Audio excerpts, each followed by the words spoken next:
Yo, what's going on guys? Zack here, bringing you guys a brand new video, and today we're here to talk about some more One Piece, but we're going to be talking about it a little differently today compared to how we normally talk about it. This is because everybody knows that One Piece started back in 1997 when the first chapter dropped, but that's not how publishing a manga works most of the time. Most mangaka can't just get their story picked up by a magazine right away, so they have to send in prototype chapters to these publishers to see if they would want to maybe publish their story, and that's exactly what Oda did with One Piece.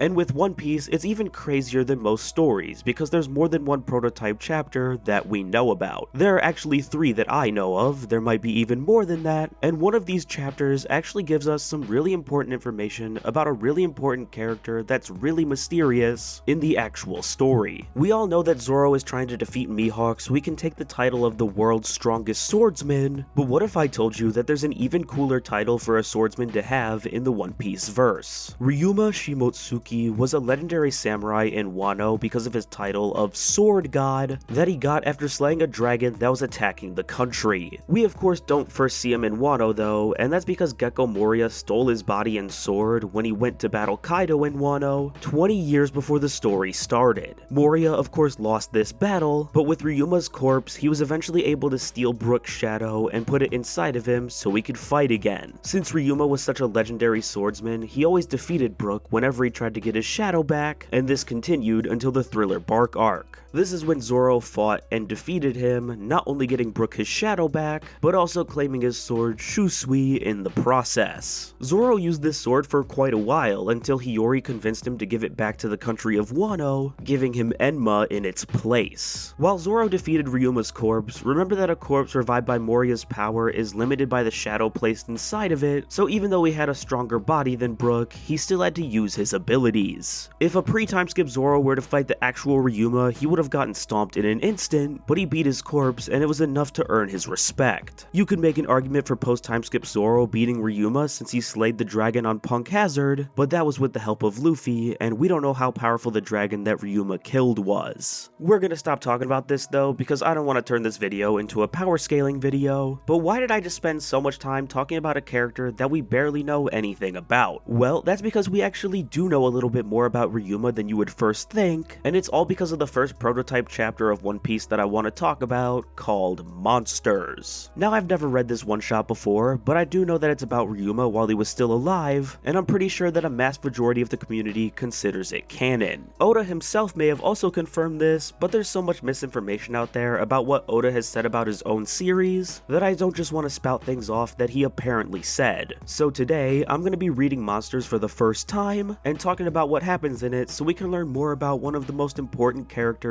in the history of Wano. With that being said, I'm incredibly excited to read this thing, so I'll catch you guys when I finish the chapter. Alright, so the chapter has been read, and while it's pretty obvious that Ryuma did slay a dragon, it's also pretty obvious that he didn't do it in Wano. We also don't know the exact time that Ryuma died, but we do know that it was a long time ago, and that he had to have made his way back to Wano before he died, because Moria can't steal his body from Wano if it isn't there. The town that he ends up saving in this one shot actually reminds me a lot of Orangetown for some reason, but we also know that it couldn't be Orangetown because it was founded fairly recently in the timeline. This doesn't really matter because the people of Wano obviously know of this feat because of his title of Sword God, and this one shot was written in 1994, so I'm sure that Oda hadn't even begun to think about Wano back then. That was 3 years before One Piece even started, so the fact that Oda could tie Ryuma back to it at all is actually pretty impressive. With that being said, I think it's time to go over the events of the story now, so let's hop into it. At the very beginning of the chapter, we learn about an event that happened 10 years prior to the events of it, where a dragon's horn was stolen. It was the only thing in the world like it, and all of the people with the task for guarding it were killed. We then cut to the present day events of the one-shot, where we learn about this swordsman named Shirano, and get our first glimpse at Ryuma as he's kicked out of a restaurant. After this, we meet this waitress named Flare, and Shirano himself, as the two seem to have a shared past because of something that happened 7 years ago. The title page then shows that this is a time of peace in the One Piece world. I'm gonna assume that this chapter is canon, so that's what I'll call it, and the only thing that disrupts that peace is a dragon. This is actually really cool because it's dragons that disrupt the peace in the actual One Piece story, although those dragons are ugly bigots, and these dragons are cool and seemingly breathe fire.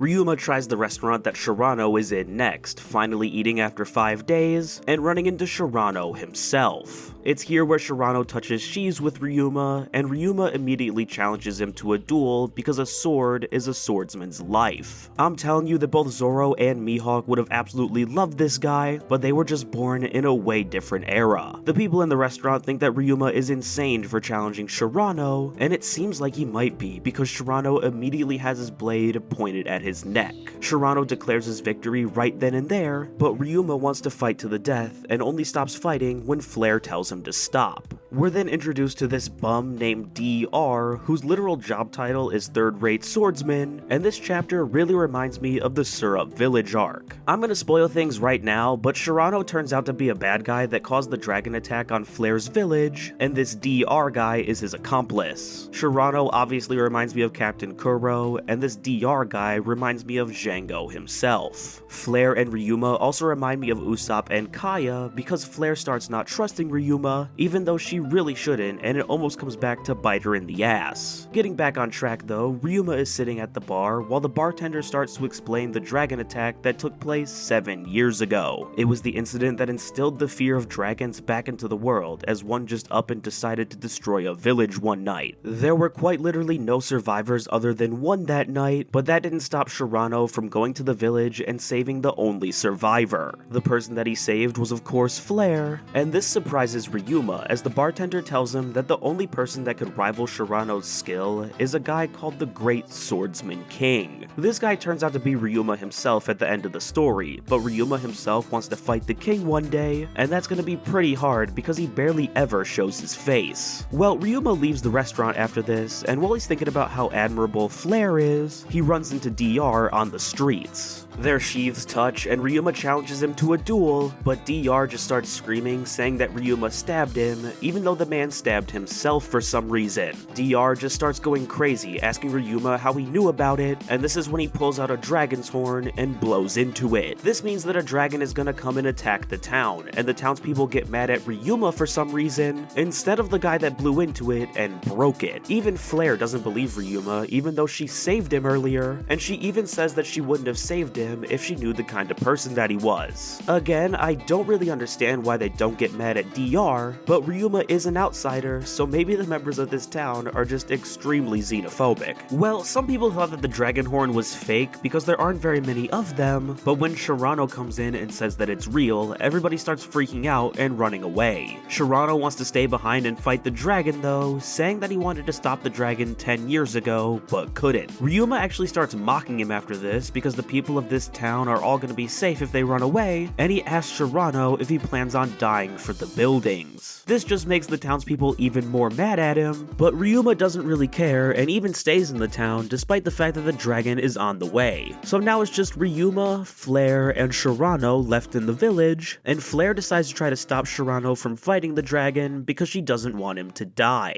Ryuma tries to stop her because he doesn't think that her plan is gonna work, and Flare freaks out on him because she believes that Shirano is trying to fight for the village, and that Ryuma is just a lowlife. Ryuma draws his sword after this, and seems like he's mad at her as he tells her to turn around and leave the village, but this turns out not to be the case. This isn't the case because Ryuma actually saw Shirano and DR robbing the town by using the chaos brought on by the incoming dragon attack. This of course breaks Flare, but she doesn't show it right away as Shirano tells DR about his interaction with her and all of the terrible things that he's done. Not only was this man the cause of the dragon attack that destroyed her village and killed her parents, he's also the guy that stole the dragon's horn 10 years ago and killed all of his subordinates. He only used his saving of Flare to boost his own reputation and gain some prestige, and this obviously destroys her. She doesn't show it to Ryuma, but Ryuma does end up seeing her break down and cry when she thinks that he isn't there, so he immediately sets out to put Shirano in his place. While he sets out, the dragon is also getting a lot closer to the town, and all of the townspeople think that the town is about to be destroyed. There's even this stupid guy that's still blaming Ryuma for some reason. I still don't understand how they aren't mad at the guy that actually actually blew the horn. As this is going on, Ryuma finally gets to Shirano, and Shirano starts monologuing about the terrible person he is, like many villains before him. The man himself confirms all of his terrible actions directly to Ryuma's face, and that just makes him extremely angry as he starts thinking about Flare. The two then go in for a classic anime sword clash, and Ryuma easily outclasses the guy that everybody has been dick riding for the entire chapter. DR can't believe that Shirano lost in a similar way that Bellamy's right-hand man couldn't believe his defeat, but he still got the dragon's horn and uses it to threaten Ryuma. Then, while Flare is on the roof of a random building thinking about dying alongside her town, Ryuma becomes the sword god and defeats the dragon with a single swing of his sword. This is the feat that eventually made Ryuma become known as the sword god, and I can totally see why. I mean, just look at the size of the thing. So Ryuma has come in, defeated a terrible criminal in Shirano, slayed a dragon, and helped a survivor of a mass attack feel some sort of closure about her situation. Flare and Ryuma then have a last interaction where Flare lies by saying that she was taking cover, and Ryuma tells her to not think about dying anymore because life is a lot more fun. Flare then asks why he decided to stay and fight even though she's never even heard of him, and Ryuma says this: "A battle isn't measured by how much fame you gain through it, but by what you protected." Now this is an incredible message for him to teach about people who fight to protect, and Ryuma ends the conversation by saying that Flare owes him some food sometime because he fought twice. The chapter then ends with the townspeople finally seeing Ryuma as the good person that he is, and the bartender remembering the name Ryuma as he's the Sword King that he told him about earlier in the chapter. Now this one shot was a lot of fun and really taught us a lot about a character that is much more mysterious if you don't know about this supplemental material. We also got to see just how strong the sword god was, and as you guys can tell, he was pretty damn strong. He's also known as the person with the world's greatest warrior's soul, and I can totally see that being something that someone like Zoro or Odin would care about. Speaking of Odin, a lot of people would compare Ryuma killing the dragon to Zoro killing his dragon, but I felt like it was more like when Odin defeated the giant mountain boar. Speaking of that mountain boar, did you guys know that there's a pretty good chance that this thing is still alive? I know, it sounds pretty crazy since Odin kinda sliced it in half, but the status is unknown on the One Piece fandom, and we never heard about the people of Wano eating this thing, so I wouldn't be surprised if it somehow recovered. It's also crazy that it wouldn't be the most surprising character to still be alive in the One Piece story, but that's a topic for another video sometime in the future. All things considered, I honestly thought that this chapter was pretty good and interesting. Ryuma was a great character, his relationship with Flare was really well written, but Shirano was a pretty shallow and over-the-top villain. I actually don't mind him being that though, most one-shot villains are this way, and he was more of an obstacle for Ryuma as opposed to an ideological parallel. Now this was a great way to learn about a character that's pretty important to the One Piece world, but this isn't the only one-shot that teaches us about characters of that type. With that being said, I don't have anything else left to say about this chapter, so I think it's time to end things here. Please join me next time for whatever I post next. Please leave a like and maybe subscribe if you enjoyed the video, and I will see you guys next time. Bye bye.